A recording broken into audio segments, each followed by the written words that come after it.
Sir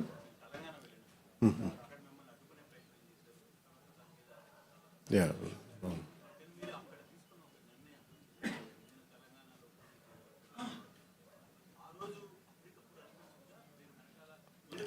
అంటే అసలు ఏముంటాయండి, plans ఏముంటాయండి? అంటే ఇది నేను నిజంగా చెప్పాలంటే అక్కడ పార్టీని కూడా నేను నాకు జర్నలిస్ట్ కాలనీలో నిన్న కూడా చెప్పాను, జర్నలిస్ట్ కాలనీలో పార్టీ ఆఫీస్ కూడా తీసేసాను నేను. కాకపోతే మా జన సైనికులు పోలేదు, మా నాయకులు వదలలేదు నన్ను. వాళ్ళు ఏదో ఒకటి చెప్పని అంటే సార్ వాళ్ళకు చాలా నుంచి అడుగుతూ ఉన్నారు. నేను చెప్పాను, నాకు మీరు చేసుకుంటే వెళ్ళమని చెప్పాను. అది ఆర్గానిక్గా ఎదుగుండేదేమో. నేను అసలు ఎలాగైతే పోటీ చేస్తాను ఈరోజు, మీరు చెప్పండి, కొత్తగా నేనేం పోటీ చేయకపోవడాలు ఏం లేదు, మా వాళ్ళు చేస్తూనే ఉన్నారు.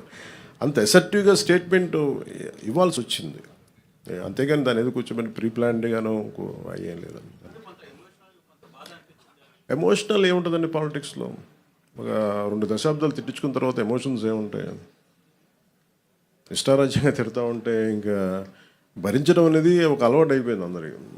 నాకైతే అలా అలవాటు అయిపోయింది, అంతేగాని దాని ఎమోషన్స్ ఏముండవు. కాకపోతే ఏమవుతుందంటే, సో మీరు ఏ వాదనైనా పెట్టుకున్నా ఇబ్బంది లేదు. భారతదేశ సమగ్రతను బలహీనపరిచే ఏ విధానాలైనా సరే మేము చాలా బలంగా ఎదుర్కొంటాం. అది వ్యక్తి చేయనివ్వండి, అంతేగాని కొద్దిమంది వ్యక్తులు చేసేదాన్ని మేము అలాగే సమాధానం చెప్తాం. దీనికి ప్రత్యేకించి నాకు తెలంగాణ మీద అపారమైన ప్రేమ, నాకు తెలంగాణ మీద. అంతేగాని దానికి నేను అది కూడా చెప్పాను కదా, మేము ఇక్కడ 10 సంవత్సరాలు కష్టపడితే ఈ రోజున ఇంతమంది ఎమ్మెల్యేలు వచ్చాం. అలాంటిది చెప్పాను, మా వాళ్ళు పని చేస్తారని చెప్పాను తెలంగాణ కోసం. దాని అంతమించి సార్